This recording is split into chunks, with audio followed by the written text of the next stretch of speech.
मदत करतो. आणि यासाठी आपण साहित्य वापरलेले काचेचा ग्लास, रंगीत पाणी, काड्याची पेटी, मेणबत्ती आणि गोल प्लेट.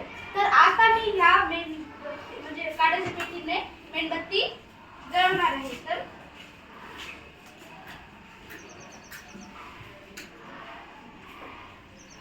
आणि मी हे ग्लास त्याच्यावर हळूच ठेवणार आहे.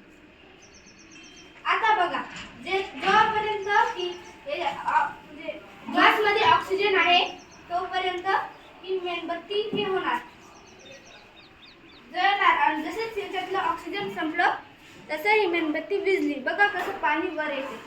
म्हणून हवा असा प्रयत्न करते की जे कमी दाबाकडून जास्त दाबाकडे जाण्याचा प्रयत्न करते.